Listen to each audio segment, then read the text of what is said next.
Whenever a new coach or coordinator goes to a different team, he generally tends to bring along a couple of his guys, his players from previous stops, guys that can be stopgaps, guys that know the scheme, guys that can help the new players hit the ground running. And with new defensive coordinator Brian Flores, the Vikings this offseason, especially on the defensive side of the ball where they're probably going to tear things down and rebuild it, it would make sense to bring in a couple of Brian Flores' guys, and one just hit the market. Enter Bobby McCain of the Washington Commanders, formerly of the Washington Commanders. Adam Schefter, go.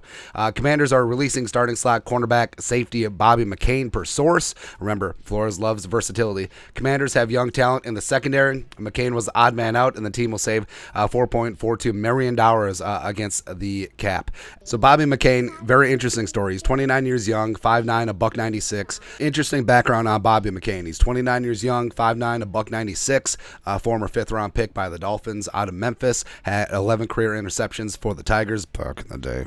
Quickly became the Dolphins starting slot cornerback, and then eventually worked his way opposite of Xavier Howard, starting on the outside as well as kicking inside, having that versatility, the way that Terrence Newman had for the Vikings back in the day. About 2018, when he signed a 4-year, $27 million extension with the Finns.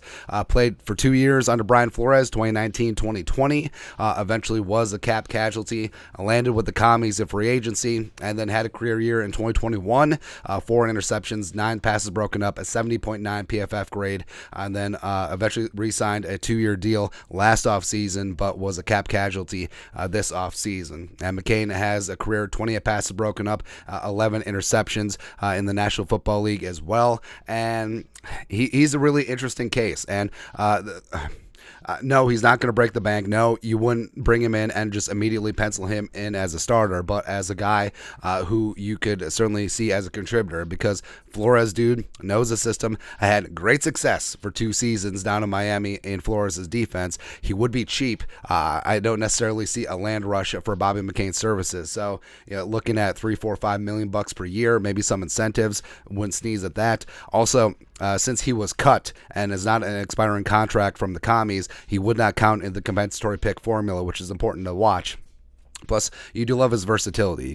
He was outside starting cornerback for the Dolphins. He started in the slot. He could play some safety as well. And Brian Flores stresses that versatility, and Bobby McCain has that in spades. Has great anticipation, solid ball hawk. Doesn't have like the press man skills that Flores traditionally wants in a cornerback, but he certainly made it work for 2 years with McCain, and I think that he would be solid veteran depth in the cornerback room. So just adding a guy with McCain's versatility and experience, I think makes a ton of sense, especially since the Vikings aren't bringing back Shondon, and who knows what's going to happen with guys like Duke Shelley or Patrick Peterson going forward. So I'm all in on this one. I'm all in because he's going to be cheap. Not going to cost a lot. Don't have to guarantee him a starting spot. And it doesn't change things. Like if the right cornerback is there in free agency beyond McCain, bring him in. If the right cornerback is there in the draft, there for the taking, bring him in. But adding him just adds a Flores guy to the locker room, adds some great versatility and some great veteran depth. I mean, what's wrong with that? Absolutely nothing, man. But your thoughts are our thoughts. Vikings need to bring in slot cornerback Bobby McCain. Let us know your thoughts and our thoughts in the comment section below. Subscribe for daily Vikings takes. Want to support the work? Put a little something in the Venmo. But till next time, Skull Production Value.